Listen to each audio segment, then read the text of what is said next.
Hi everyone, welcome, good afternoon, and welcome to the first Australian Asian WREN event. My name is Marcella and I am a research fellow at Smart Infrastructure Facility based at the University of Wollongong, Australia. I'd like to begin today by acknowledging the traditional owners of the land on which we are hosting this event today, the Dawa people. The University of Wollongong, UOW, is committed to reconciliation and inspiring a better future through research, education, and partnership. UOW has created a beautiful video about acknowledgement of country video, which I'm going to share with you all in a couple of minutes. But as I am aware that there are people from other countries joining this event today, I would like to give a very brief explanation about acknowledgement of country. First Nations people in Australia have experienced a long history of exclusion from the Australian history books, the Australian flag, and Australian democracy, including recognition of First Nations people by acknowledging their connection to country, helps us to remove this exclusion that has been so damaging. As the WREN, we are all about equity, diversity, and inclusion. We start this event by acknowledging that First Nations people are the first knowledge holders. So now I would like to share this beautiful video with you.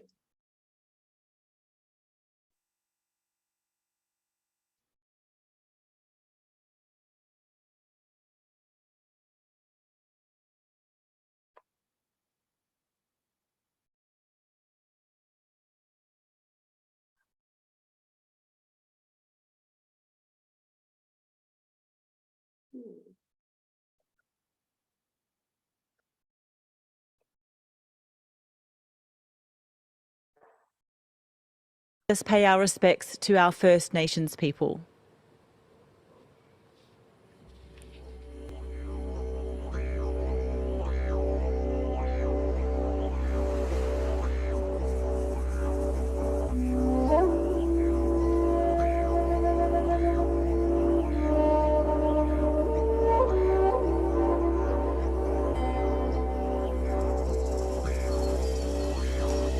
We acknowledge that country for Aboriginal peoples is an interconnected set of ancient and sophisticated relationships.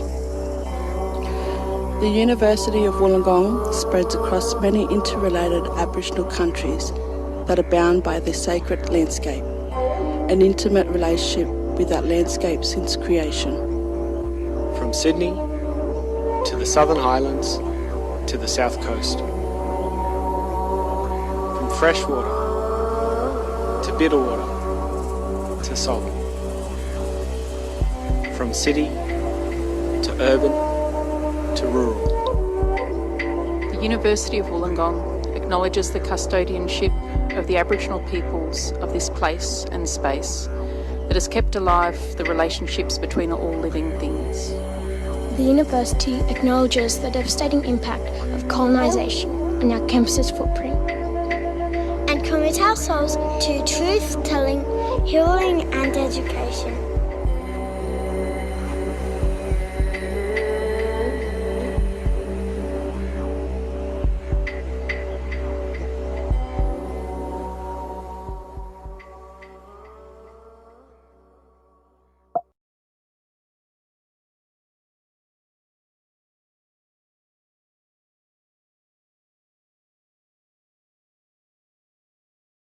So yeah, it is a beautiful video. And now I invite everyone, all of my colleagues in Australia, to acknowledge in the chat the land from which they are joining this event today.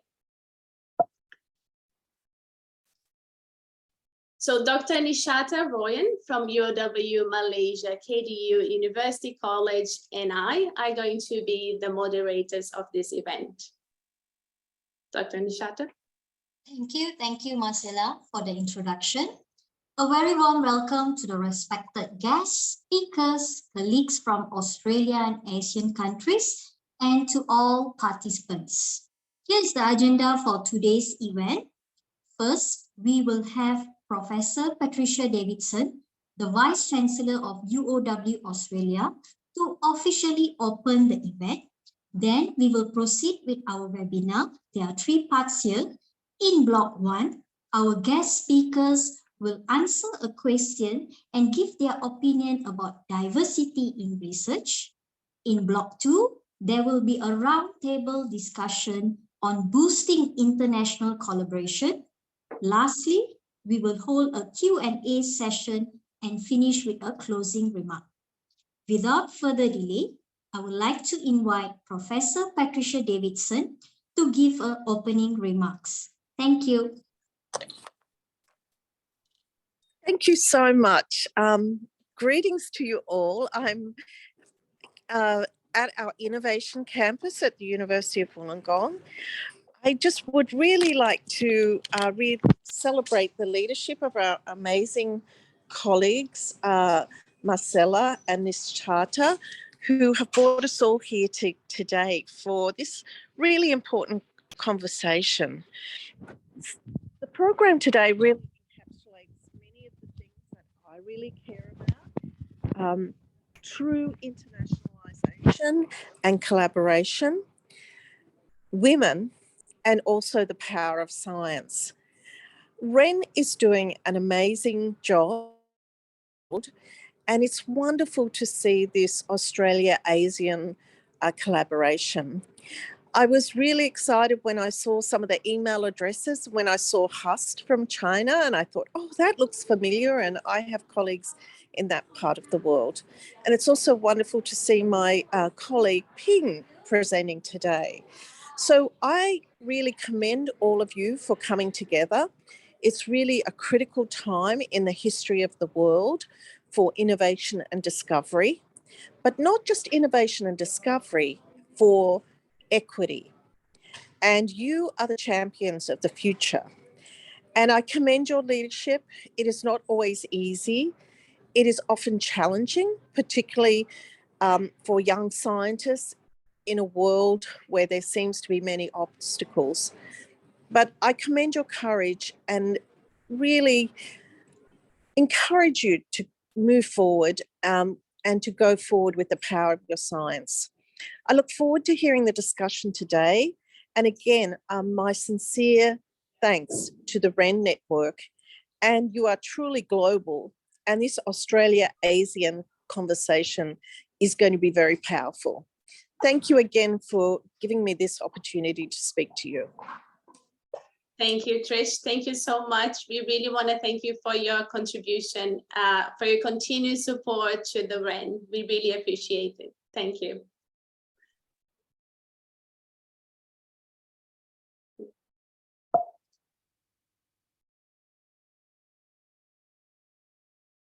Just one thing, yes, so I just remember that we would like to take a picture, so I will stop sharing before, so we can include everyone in this picture. So I kindly ask you to turn on your camera. So Emily is helping us with the tech, so we can take a picture with all of us, the cameras on.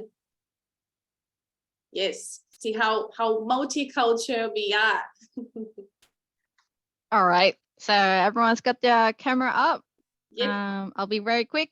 So 1, 2, 3, smile.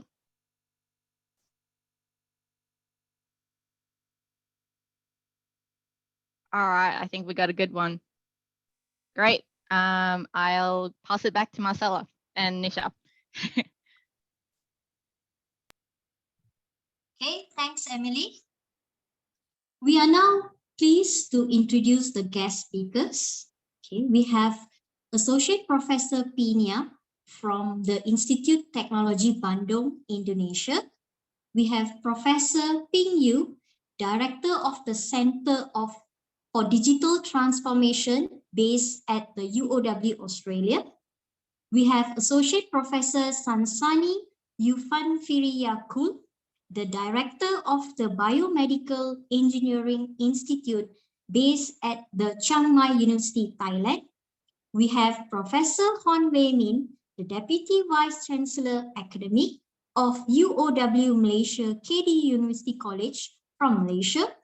And we have Associate Professor Binh, the Vice Dean of the School of Information and Communication Technology in the Hanoi University of Science and Technology from Vietnam.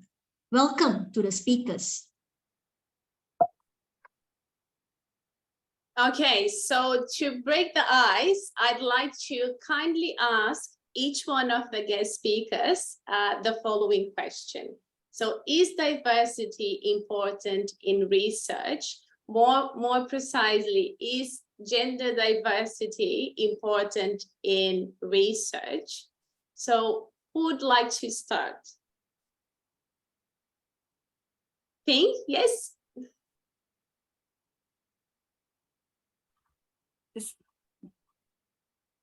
Okay, I think diversity is it's really important for bringing new research agendas, and particularly gender diversity is really important. So I would like to address that with my personal experience. So my bachelor degree is biology. So I graduated from Southwest University in China, in Chongqing. And the university was started with training graduates as middle school teachers. So I was trained as should be a biological teacher in the middle school. Then I finished my research master degree in botany. So when my husband came to Australia to pursue his PhD degree, I came here in Australia in 1994 as a companion. So we landed in a city called Armidale, and the university there was University of New England. So actually as I stepped into academia as really sort of random, because in China, I was worked as education administrator, sort of a administrative staff in the university. So I didn't do anything after my first graduation. Come to Armidale, it's a small city, not much to do. So I seem to have not much choice. Then I did my PhD degree in population biology. Then I feel that wasn't very easy for me to get a job if I'm accompanying my husband, because he's a neuroscientist. So that triggered me go back to do computing. When I did my computing as a master of computer studies, I came to the subject information system. I realized it's really interesting to looking at the information application in biology or maybe just medicine, the field. It could be a very interesting topic. So I joined the University of Wollongong in 2002. Very important at that time, we have a very visionary dean, Professor Chiang. She really wanted, she was promoting health informatics. So later on, my review panel, as a senior academic, talked to me to say, the reason I was recruited because my diversity, ASEAN has very different track record. So I had already 6-year administrative work experience, and I come from biological field. So when I joined this university, at that time, the leadership was promoting health informatics. But actually, you know, computing school is traditionally pure computational science. So when I came in, the leadership was very supportive of our field, but situation changes. So the next year, the original sort of heads and dean who recruited me all left the university. So there were so many years, basically, I have to develop, and even the person coming and worked in the Initiative for E-Health has left the university. But because my interdisciplinary background, and I consistently pursued this research endeavor. So I remember when I first brought project students to develop systems for residential aged care facilities, I was strongly supported by primary health care and a colleague, and also residential aged care managers. But my senior academic, actually, I heard my senior academic say, how dare we get people to go into nursing home, to brought students, project students into nursing home to do the development. So, but because I really dearly see the residential aged care workers, they have to document everything on paper. And I was thinking that's really not the way since if they could use the electronic system, the records quality will be substantially improved and the work efficiency would improve because there were so many things need to be recorded. So I believe what I did, and also because my diverse background, so I have persistently pursued this line of research from residential aged care, digital transformation, and later on moving into hospital sector and doing lots of work with public health organizations and translating the information management. I think the diversity is very important.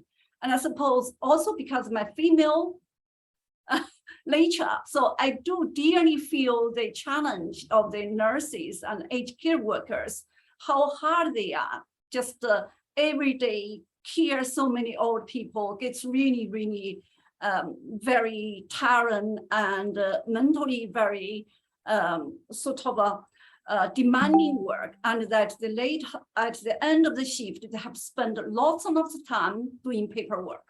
So I think that's all my success to a large extent because my female, I could feel how hard the work is. I really want to improve the situation, and also my interdisciplinary training.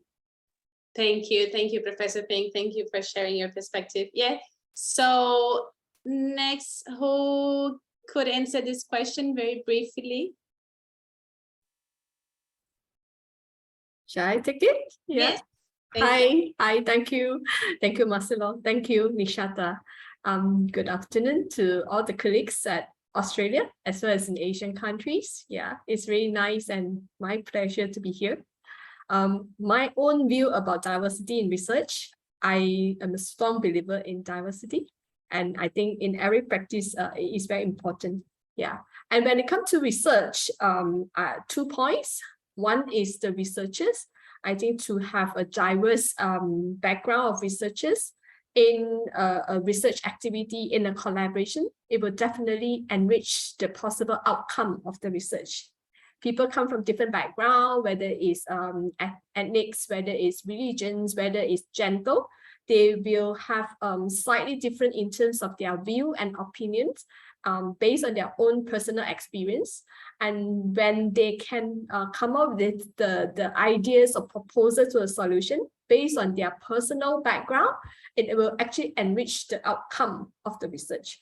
So diversity in research is definitely important. Yeah. The other aspect of research is the participants of research. So interesting to hear that Prof. Ping Yu is from biological background. I myself is a biochemist by training. So one of my experiences, I actually need to carry out a research in the area of nutrigenomic. Yeah. So it's talking about what type of food you take and how your own genetics, your own personal genetics that might affect the outcome. So for example, some people love to drink sweets, desserts every day, but they have no issues, they will not develop diabetes. But certain people, they just need to take a small amount, but they can be very prone to develop diabetes. So a lot of things actually goes back to your inherent genetic issues. So when I talk about this research in this area, is we need to make sure that one thing in Malaysia is very good. We have very diverse group of peoples here. So we have 3 main ethnic groups. So whenever we carry out research, as long as our participants from different ethnic groups, it may actually give us different outcome, and it can link back to the genetic link of it. Yeah. So with the researchers and participants, when we do these nutrigenomic studies, so we have experienced that the females will be able to come from the motherly instinct to talk about things that we need to pay attention, especially when how we collect samples, how we design our questionnaires, and until the point is, you know, if we are working on children, how do we deal with it? And if you see from the men's perspective, you actually see a different opinions, and that actually enrich the research. Yeah. So for my personal experience, I carry out this research in Malaysia with different races, and they give me a very good outcome. And at the same time, with international collaborations, we work with colleagues in different countries, and we collect different outcomes. And when we compare based on the genetics as well as their environment exposure, we actually able to come up with very, very good research outcome. Yeah. So that's why to me, diversity is a must in research. Thank you. Yes. Professor Sansanee, would you like to go next? Yeah. Actually, I agree that diversity is very important, because like if you have diversity, even on age diversity or gender diversity or background diversity, is pretty good for the project, because like there will be a lot of several point of view on the project, on the same project, like what Professor just said, that if you have different background, then the point of view on that project is going to be different. So we will get a lot more information than we just doing it on our own. And with the gender thing also, like you just say, like female gender has a different opinion on the same problem, and the male gender has another different opinion. But then when we do the combination of those two gender opinion, then we will get like a lot more information, and the research gonna get like enriched information and work well on it and get a good response. So yeah, I agree with the diversity in the research.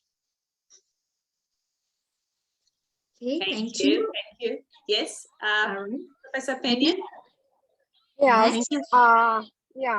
This is Binh from Hanoi University of Science and Technology, Vietnam. I'm doing research on artificial intelligence, evolutionary computation, optimization, and we are doing some research related to robotic optimization problem in wireless sensor network, in robotic, in some prediction in environment. So for doing this kind of research, we need to know not only optimization algorithm, but we need to know only some information about in robotic, drone, environment, wireless sensor network. So I think diversity in the research is very important, and we need to make the collaboration with other research group and other people. Yeah. So I think diversity is very important. Thank you. Thank you so much. And Professor Penia? Okay, thank you, Marcella and Nishata, for the opportunity. I'm an Indonesian, and I was trained as a chemical engineer when I did my undergraduate study. And as you know, as a chemical engineering student, and especially undergraduate student, we were something like raised to be quite arrogant. Chemical engineering student is raised to be, we are the best, something like that. Yeah. So but when I did my master degree it was in Netherlands. I studied still actually chemical engineering, but specializing on biochemical engineering. And then there I see that, oh, people can work together nicely between the electrical engineering, between the mathematical science, and then applied science, and everything can work in harmony and get better results. And now I'm still working in chemical engineering, but more focusing on food engineering. So I'm now new in the field, because we are just I think in the last 5 years, we start up a new study program that is food engineering in Indonesia. And it is the first in Indonesia because mostly it is food technology. So we really think that the diversity here is important because we introduce here the concept of engineering and we talk to the food scientists, we talk to the nutritionists, we talk to people in the in other fields, and then we can achieve a better result. Thank you. Thank you. Yes, I couldn't agree more with everything you said. I just want to add a little bit on the things that you said with research. So studies have shown that companies with gender diverse leadership teams and boards are more successful than those companies without gender diversity.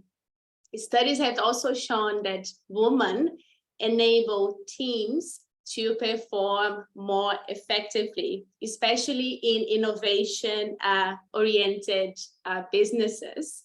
And a large-scale study finding revealed that the greater the diversity, the greater the performance and impact of the research produced. So there is research that shows that diversity is really important, so we can achieve way more when we have a diverse team.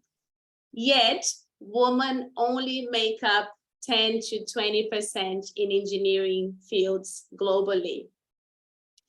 One of the barriers for a woman's career progression in academia is the lack of international collaboration opportunities, limiting their ability to produce high-impact journal publications, access grants, and achieve a sustainable career.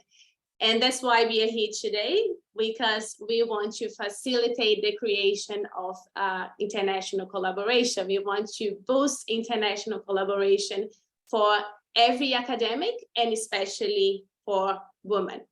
And that leads us to the next block of this event, which is a panel discussion about boosting international collaboration. Okay, yes, indeed. Well said, Marcella. Ladies and gentlemen, let's move to our roundtable discussion now. So my first question is to all the speakers out there. How have you found international collaborators? Has it mostly been on grants or publications? So please feel free to jump in and answer the question. We are not going to direct the question, so yes. How have you found international collaborators? Is it in terms of grants or publication? Yes, Professor. Okay, this is Pim from UOW again. Yeah, I would like to talk about my experience. I think collaboration happens anywhere, anytime, providing we have the common interest. We have the common interest and we want to do that together. And very important is trust. We trust each other. And my collaboration with, because I doing interdisciplinary research, looking at how introduce technology into healthcare. So local collaboration is relatively easier because we met the person and we could communicate if we need. And international collaboration, the challenge is because we all have the difference in time zone and also the commitment, because everyone here is extremely busy. So that makes trust and tolerance extremely important. Myself, my collaborations, actually most of them is around on a particular task. Is normally publication of a paper. So I collaborated in my early junior years. I took the opportunity of, in Australia, we have studied So I went to Canada, went to USA, collaborate with researchers over there.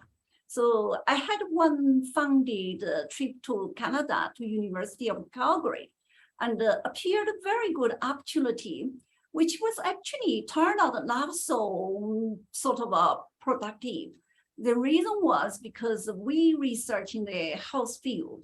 So the end of the research didn't even get ASIC's approval. So it's not my collaborators' fault or my fault, but just because if you don't have the ASIC's approval, so you don't even have the opportunity to go into hospital to do that planned research. And over the years, I found when I get senior, and I used to travel in China for some conference, meet people, then incidentally meet other people. And I also went to international conference somewhere and met some of the researchers. Then they say, and Pinh, would you like to visit us?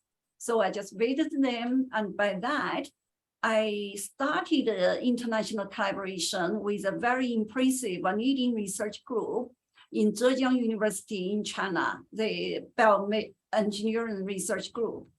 And meanwhile, another nursing group also in Hangzhou City, China, and very incidental.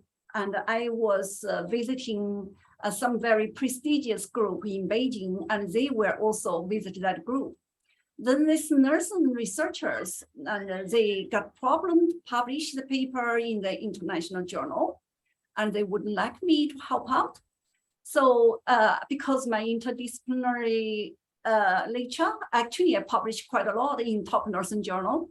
So over years with that nursing school, and actually I collaborated with quite a lot of lectures in that school, because in their university, every lecturer needs to publish peer-reviewed essay paper to get promotion. And I like to work with them in the way, and they are dedicated. So actually nursing schools academic often have very high workload. But no matter how hard it is, they push to the end. So they push to the end. So basically, sometimes I spend possibly a whole weekend just providing feedback on how to reasoning, how to do this right, and how to present. And actually, we don't have a lot of communication because it's not so convenient. And but they figured out. So sometimes one paper goes forwards and backwards, take 1 month, 2 months, or even half a year. But end up, we always push out.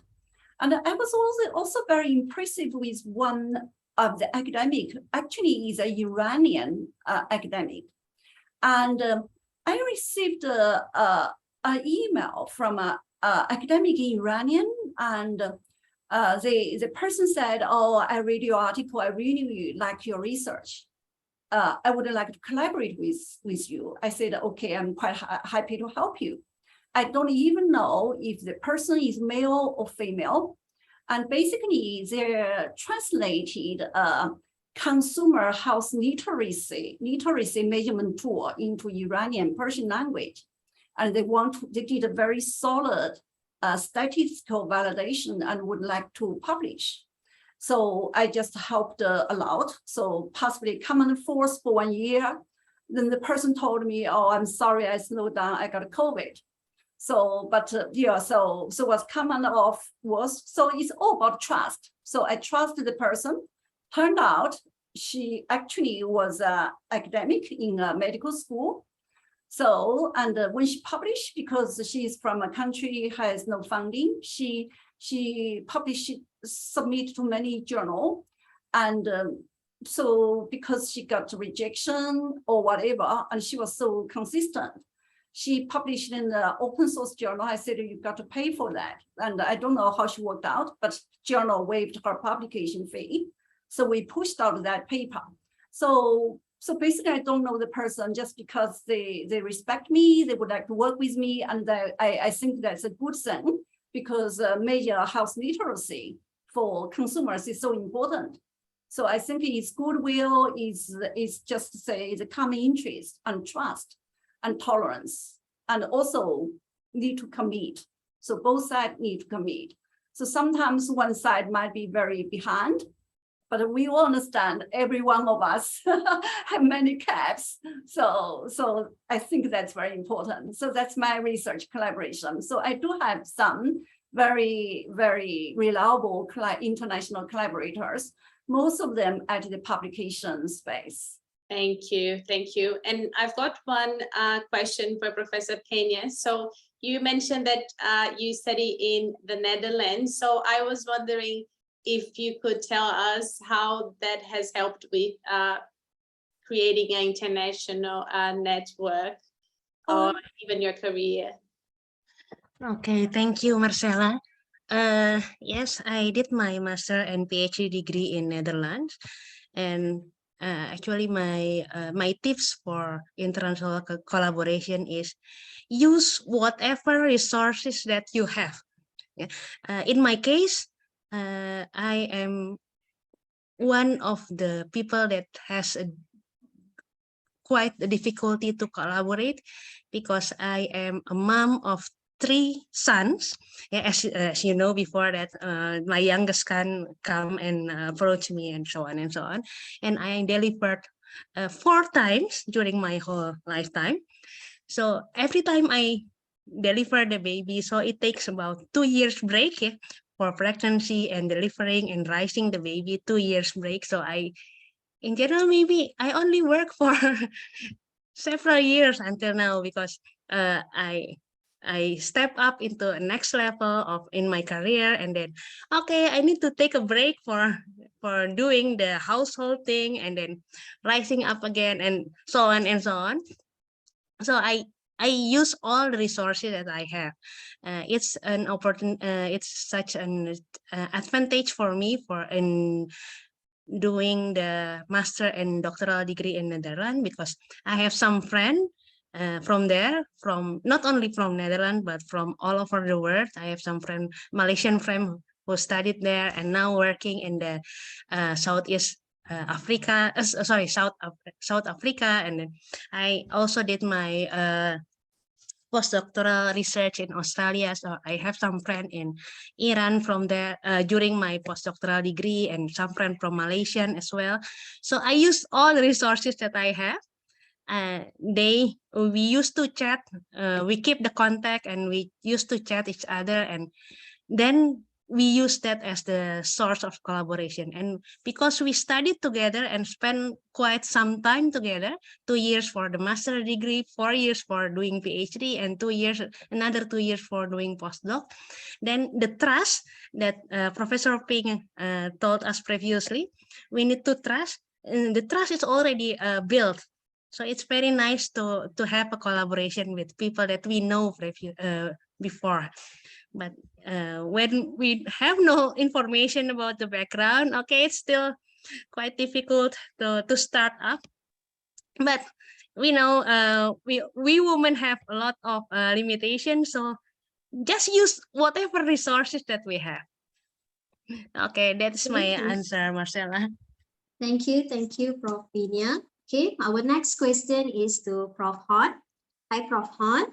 So our question is, how do you excel as a woman in your career, whether research-oriented or governance, service, or leadership roles? Thank you, Nishata. I would say I think I'm very lucky. Yeah, living in Malaysia. My background is Malaysian Chinese. Yeah, so in the Asian countries, I would say if I used to recall when I was young. It's quite common that, our grandparents will say that as being a female, why do you need to study so hard? Why do you need to, study until you actually get your PhD and so on and so forth? Those are the common things that I heard, and I do grow up in that kind of background. But fortunately, my parents are very open. They are very supportive. They basically say education is the most important things for you. If you are able to to do it, go for it all the way. So I would say I'm very lucky, even though this culture seems to be like, you know, they do have a bit of discrepancy towards female.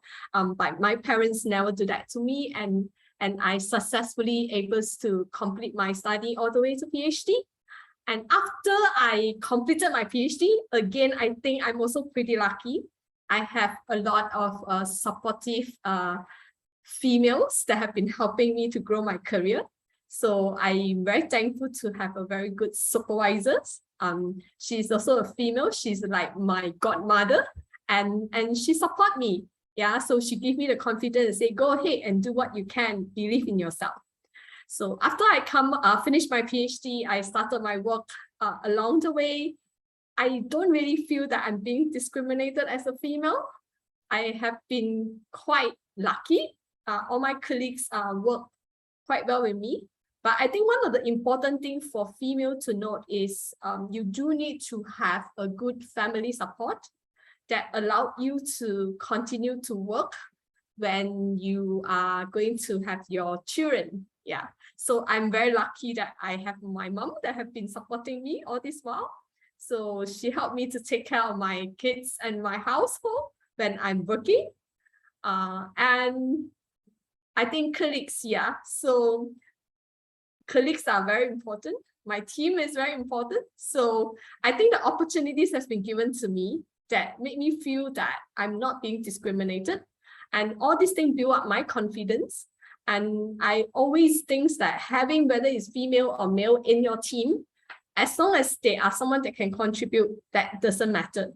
And also even among different backgrounds, different races, different gender and whatever, the most important thing is if that individual believe in themselves and they are contributing, then we shouldn't discriminate them. So that's why diversity and inclusivity is always my own motto.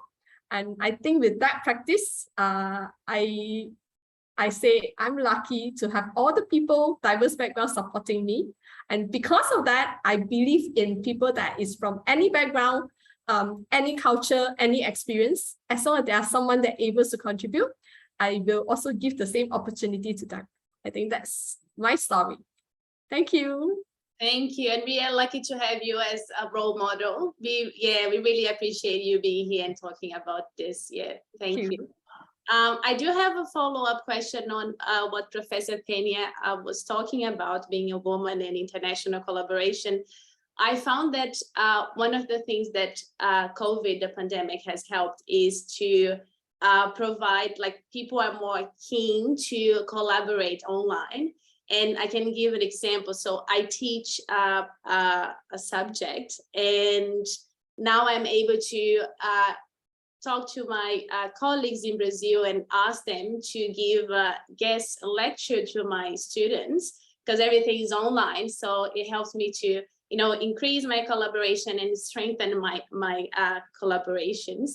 And I wanted to ask Professor Sansanee, and if she thinks that, how she thinks if she has the same perspective about the pandemic, if she thinks that COVID has changed or influenced international collaboration. Yeah, it's definitely changed. Because actually before the pandemic and everything, because I'm work as volunteer in IEEE CIS, so I met a lot of people. But the way to meet a lot of people, we have to go to the conference or to the meeting, right? We have to travel. But right after we have a COVID thing, a pandemic thing, everything switched online. So we don't have to travel, but we still be able to talk to each other. And then a lot of meeting going on, a lot of people that I meet more and more during online stuff. And it's been easy to talk with each other, because like myself is actually, I'm a little bit introvert, so I'm not easy to talk with strange people that much. So, but when everything is online, so it's kind of like easy to talk, because you don't have to meet personally, right? And everything happened pretty fast, and people get used to it pretty fast. But the bad thing about the online stuff is that the timing, though. because like I have a meeting at midnight sometimes, and other people has a meeting at like early in the morning sometimes, but we are fine with it. So a lot of work had been finished during COVID thing. We have a lot of collaboration going on after that, but after everything calmed down and we can travel, I get a thirst of traveling now. So people start to travel now. And so now we are kind of like doing hybrid thing, some travel, some online. So I think it's the best thing that happened out of the COVID stuff.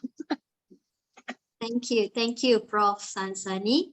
Okay, the most important thing in research or any international collaboration is the fund, right? So how does this government of country like Prof. Binh from Vietnam, how does your government encourage international collaborations? Yeah, thank you. But I would like to add more information for the previous question. Yeah, due to the COVID, I think a lot of things has been changed. We have to conduct lecture and meeting online. I could not travel on 2020, 2021, and so I think a lot of people now are very familiar with online activity. But this year on July, I went to Boston in US to attend GECCO conference, and I also visit Italy to attend WCCI, two biggest conference in the field of evolutionary computation. So I met a lot of people to this conference. So I discussed with them. I know that all of us could not travel in 2 years. So we are very happy to meet face as a conference. I think it's better if we meet face to face than we conduct a meeting online every year. I know that now a lot of people can travel from this summer, but I know that the number of participants to the conference reduced than previous conference, maybe a half or two and or more than. So I think combine or hybrid between online and face-to-face conference or lecture is now familiar with all of us. And back to the your question for me for international collaboration. The government not only the government but also my university, Hanoi University of Science and Technology, encourage us to make the collaboration not only with international university in abroad, but also for the industry. Because if we cannot make the collaboration with university in the abroad, so we only do in research with the people in local, in the university or in our country. So we cannot explain our idea or cannot change the idea or cannot make the project or in which we can join with the foreigner or get some idea or exchange student. So the university and the government encourage us to make the international collaboration. And for example, in National Foundation of Science and Technology in Vietnam, we have funding for make the collaboration with Germany, with Australia also. That's the special line for funding for some country. And we encourage the international collaboration for such kind of research. And we and travel funding for researcher also provide for researcher to travel to meet the researcher in the group.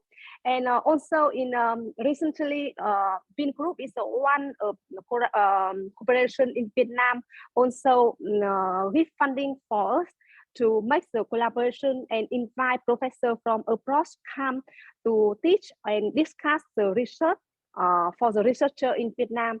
So I can say that recently the government and some cooperation and university in Vietnam are very encouraged the researcher, professor, faculty to make the collaboration, and it's very important for us. Yeah. Thank you. And I've got one question for Professor Ping. I know that the university here, so UOW, is part of the University Global Partnership Network, and the goal of this network offers a grant, a collaborative grant, and I know that the goal of that grant is to promote international collaboration between the university partners in that network. So I was wondering if you could share with us other grants here in Australia that also promote international collaboration with other countries. For example, in you are asking me. Sorry, yeah, no, I was asking Professor Ping, but yeah, you're welcome to tell us, yeah, if you know. Because your pronunciation is a Binh, so I think you are asking me. That's all good. So if you can share with us, you said that you have collaboration with Australia, right?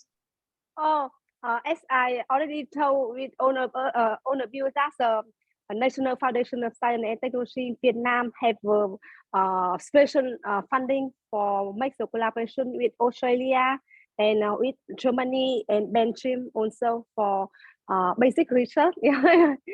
And in some university, we also have funding for make the collaboration for inviting professors from abroad. For example, in our university, we have a funding to invite a professor from abroad come to teach for our students in 2 weeks, and we cover air ticket, per diem, accommodation. Yeah. So welcome, all of you. Yeah. That's great, thank you. Yeah, I'll definitely look into that scholarship, fellowship to teach for a couple of weeks there. It would be great. Yeah. Professor Ping? Yes, okay. I think in addition to what Marcella is already sort of talked about university funding, because every one of them, our university will call international funding. I think in Australia, the major international collaborating funds come from 2 government agencies. One is Australian Government Department of Industry, Science, Energy and Resources. They normally have some very big project call for international collaboration. They normally have specific funding schemes. So some years for China, some years for India, sometimes for Vietnamese collaboration, or this sort of a targeted call. And because the funding is quite competitive, so normally if the research team has not established collaboration before you go for grant, so maybe the teams are not competitive enough for this funding. So another source is Australian Government Department of Foreign Affairs and Trade. So Department of Foreign Affairs Trade has provided quite a lot of different funds for different purposes. Possibly people in Asia, maybe colleagues in Asia are familiar with Endeavour Awards. So Endeavour Awards is normally provided to leaders and in various countries in the particular area to conduct a short-term research visit or scholarship for a PhD study. Sometimes there are postgraduate awards as well. And of course, they are all very highly competitive. And also there is Aus Industry, which is a section under Department of Foreign Affairs and Trade. They have funding for various, they normally have specific call for specific grants at the particular area. But in general, funding, if we just start to formulate group, seems it's not going to work. So, and it's always been good. So collaboration starts going on. then you already have a very sort of track record in international collaboration, might have improved the opportunity to get the large fund. So that's what the funding. So international funding is supported in Australia. It is competitive, so it does need the researchers to do lots of homework before you apply for, before the opportunity comes, you can catch up the opportunity. Thank you, Prof. Binh. So I think as early career researcher like myself, I will do my homework soon. Okay. All right. I think we can have one more question to the speakers. Okay, just one last question. I would like to open to any of the speakers here. Okay. Why is having an international collaboration is impactful or beneficial to a researcher's career?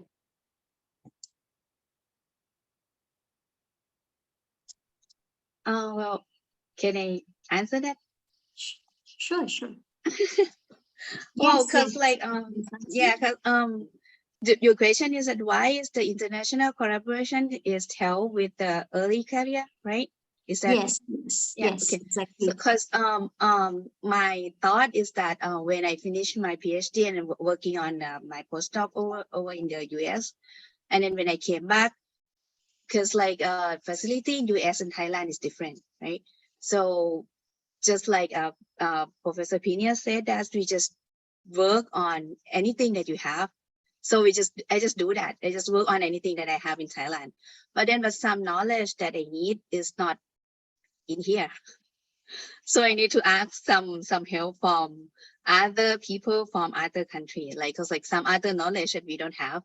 So it's kind of help boost up the knowledge to build my career up pretty fast. I mean, faster than I work on myself.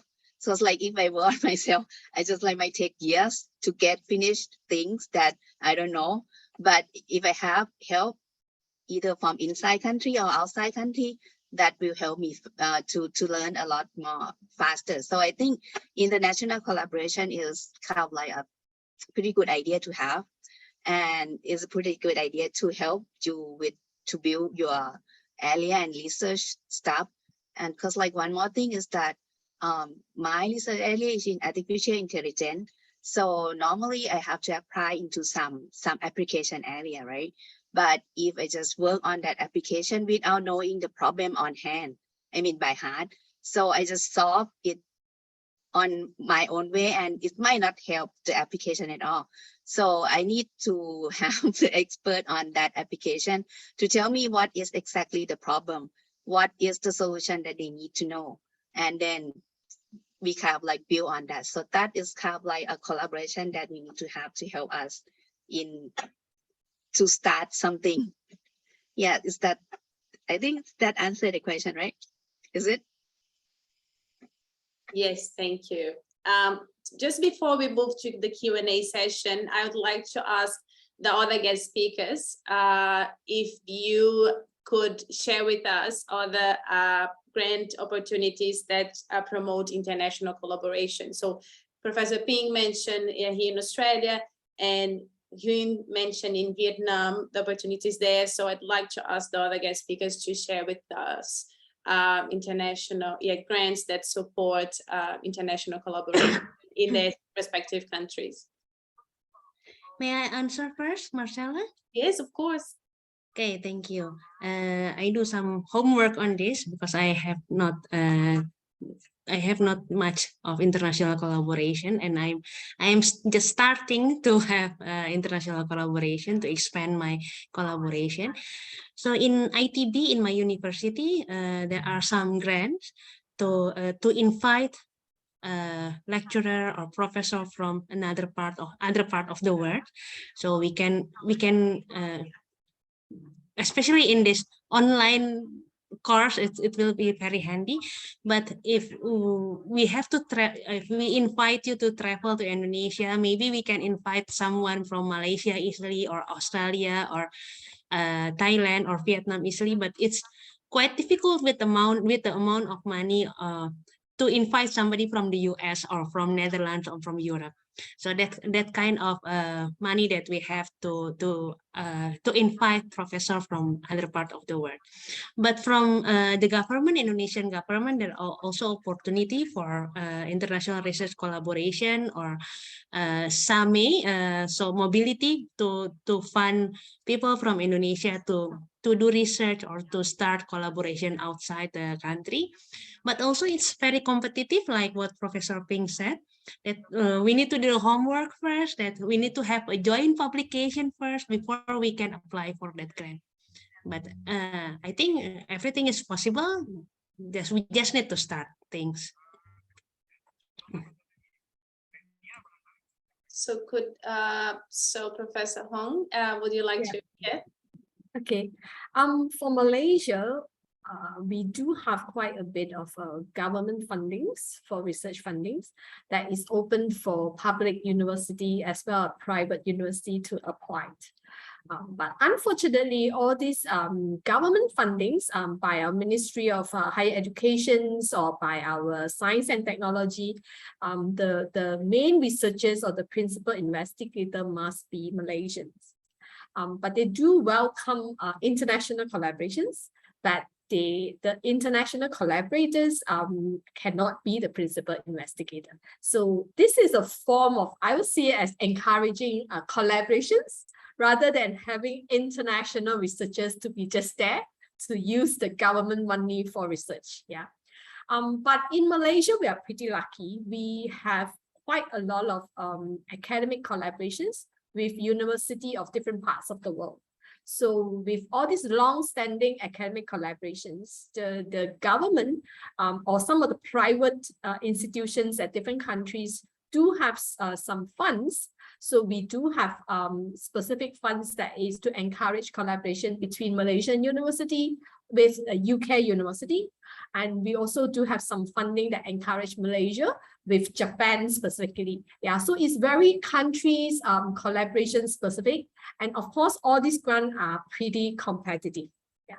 So for us, as UOW Malaysia KDU, our name is a bit complicated. It's because we was a Malaysian private university for about 30+ years, and we recently become part of University of Wollongong, Australia.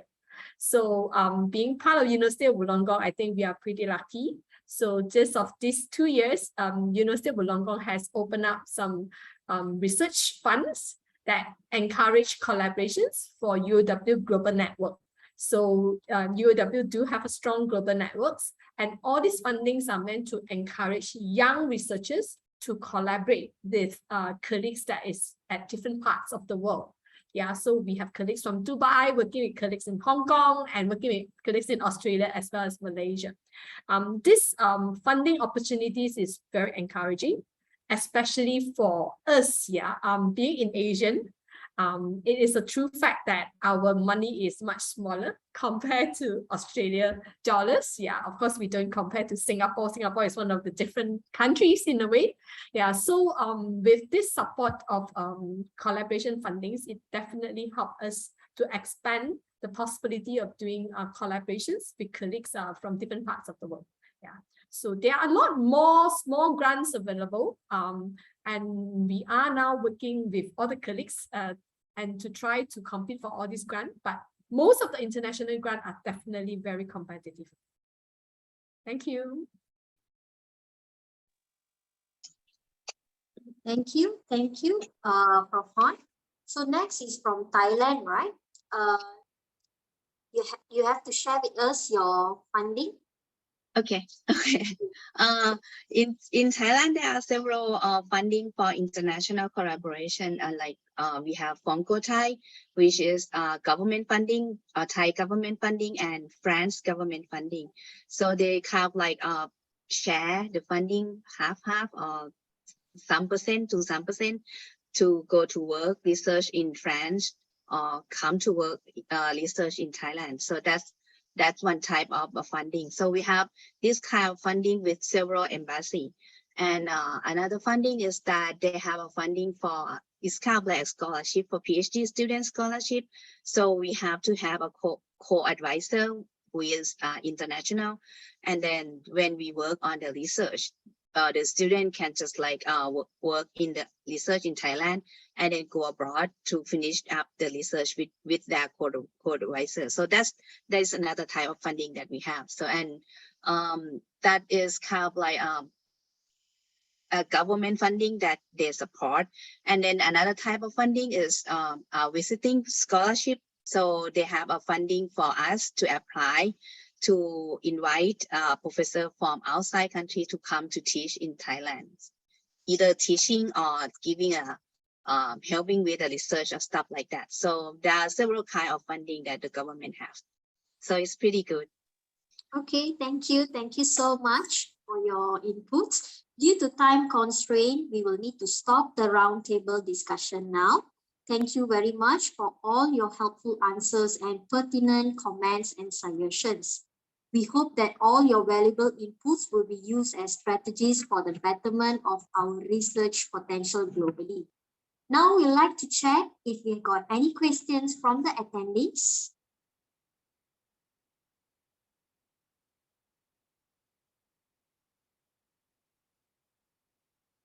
Okay, there's one question here. Marcella, do you want to go? So it would be interesting to know from the speakers of the view of social media to find collaborators and the importance of network operating to find. Yeah. So here in Australia, academics are encouraged to be very active on social media to promote their research, their achievements on social media. So what are your thoughts on that? So can we use social media to find collaborators? What do you think? So anyone can jump in and answer this question.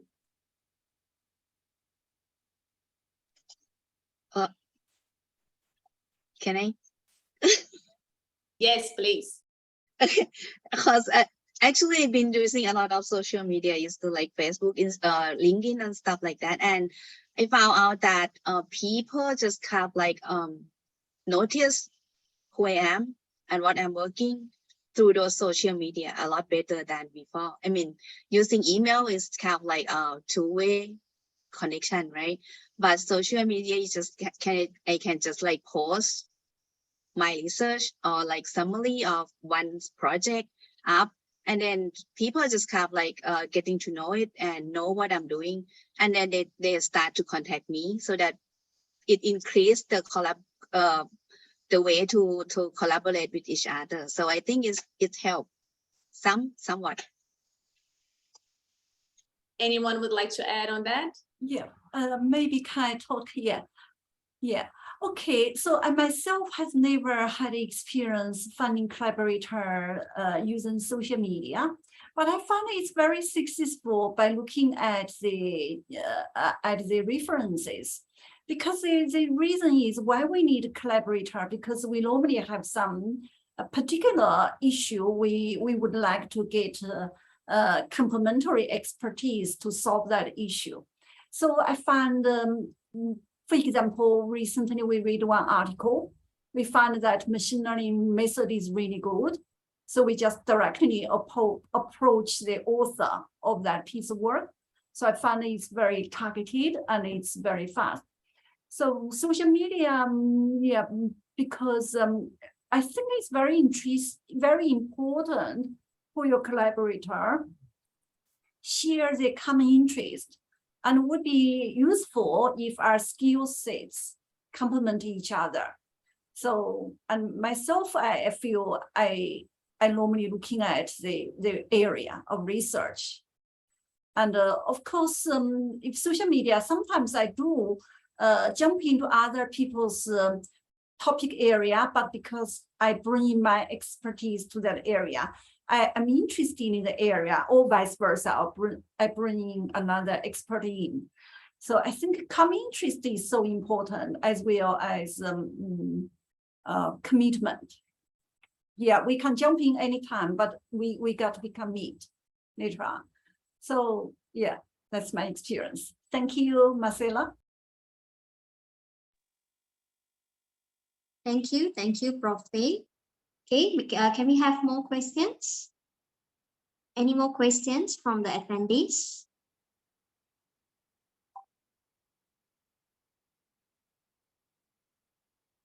Okay, we have one here. Yes. How much does an appreciation of different national cultures help collaborators in different countries to work together? Can I take this? Yeah, sure. I think it's very important. Yeah. Especially when it comes to research that is to do with social sciences, maybe not so much to engineering. Yeah, but social sciences, when you need to look at sociology, psychology, or consumer behaviors, I think it's very important for the researchers to be able to understand different countries, different background, different ethnicity will have different culture. Yeah, because when we design the questions or when we design our tools, we really need to be able to understand the differences in culture in order for us to have a more effective tools to help us to collect the data. Yeah. So I think it's very, very important. If someone that don't appreciate the difference in culture and go in and anyhow design the questionnaires, the tools, you will end up suffering in your data collection for sure. Yeah. Thank you. Does anyone want to add on that?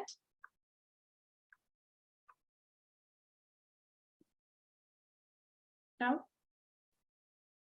Okay, so yeah, because this is one, we've got another question. Yeah, I was going to, yeah. How do you maintain a work-life balance and manage stress? I'm not married, but curious to know. Yeah, how do academics balance work-life? Yeah, we'll talk about that. Yeah.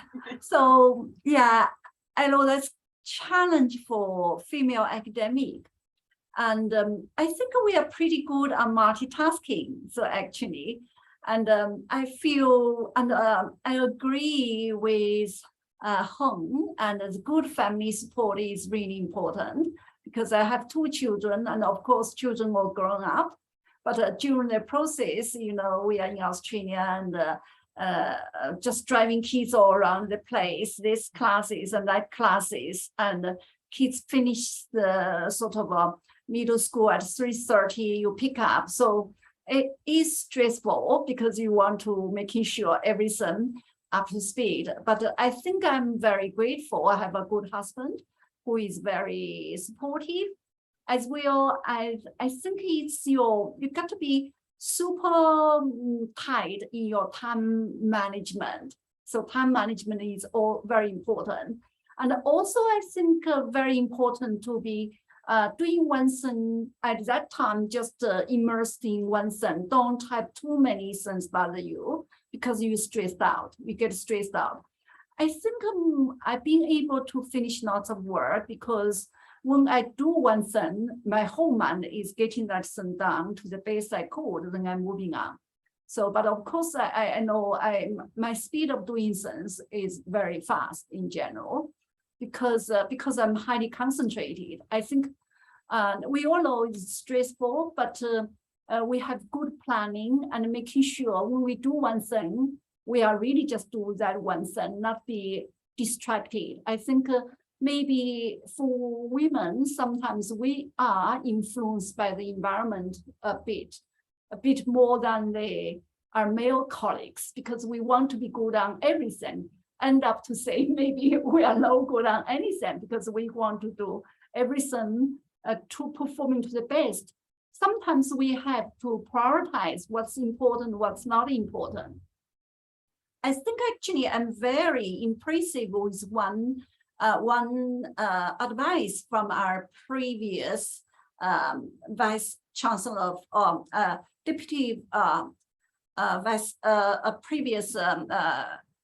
Deputy Vice-Chancellor for Research, Professor Margaret Shill. So when I just come to UOW, we had the professional development workshop. I attended one, and she said something really, really I think helped me a lot. She said, you got to believe in yourself. And she said also women intend to be in every committee. So, and wants to be everywhere, have representative. And then you really have to say, what's your contribution to that committee? You don't have to be named everywhere, but wherever you are, you make a real contribution. And she also said, you don't have to just listen to head of school. You got to understand where the person comes from. So you have to put in your professional judgment. And if you believe you're doing, just consistent doing it. So I think that's what I normally do. So I judge my workload. I find I can't be anywhere. So some of I don't put up hands to lots of committee unless I feel I could really contribute and bring value to that position, as well as that's good for my professional development. So we can't just listen to people tell us this, tell us that, because everyone's situation is different. And we have to look at where we are going, and what can support us to go where we want to be. So we have to learn to forget distractions. So I think that's something possibly I feel I do better than some of the people who may think I do better than them. So I think I don't think it's necessary for us women to be named in every committee. So that's what Margaret Shaw told us, and I believe that. That's great. Yeah. Would anyone like to share their perspective on the topic work-life balance? Maybe I add on a little bit. I think the most important is we must be able to compartmentalize. So when you're at work, you're at work. When you're at home, you're at home. Try not to bring your work headache back home and affect your family. Yeah, so for me, I always practice that. So when I'm with my family, I will be full-time with them. When I'm at work, I will be, full-time with my work. I think we need to make sure that we can practice that. Yeah, so that we can make ourselves sane, or else we really go insane. I think one of the questions is also asking about during COVID time, when all of us have to work from home. I think that was a very challenging time for a lot of us. And to be fair, not necessarily just the female. I believe the male also are very stressed out during that period of time, because the line is become so blurred. It's no longer you are at office or you're at home. You are basically at both places at the same time. Yeah. So that was the time that I think is tough for everyone. And we have to gently remind all our colleagues, make sure when it's time to rest, we tell everybody, please now off your computer, go and to be with your family. Yeah. And we do have colleagues that forgot that, it's supposed to off, and we have to remind them and to keep everybody sane. Yeah. So I think, yes, let's do a good compartmentalization. All of us have a life and work. And if you want to excel in both, then you must make sure that you separate them and don't mix them. Yeah, don't mix them. And you will be able to be successful in both. I believe so. Yes, thank you. Anyone else would like to share the perspective? I think it's a really important topic, work-life balance. Yeah, and I think sorry. Yes, go on. Yeah, actually I agree with Professor Hong that I have to separate two lives. Like when I'm work, I'm work. When I'm home. Just don't bring work to home. And my good luck is that I have a good husband and a good daughter, so they kind of like understand what I'm doing right now. And if I want to work at home, it has to be the time that they're both at sleep. So it's my own time. So I don't mix the time of the work and life together, because I'm going to be insane. Yeah.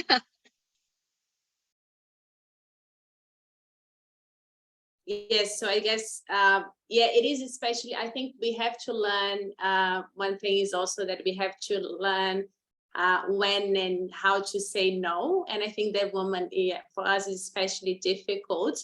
And especially difficult for early career researchers, because we feel that we have to say yes every time, because we are at that time that we have to do more and we have to, you know, climb the career ladder. So yeah, it is really hard.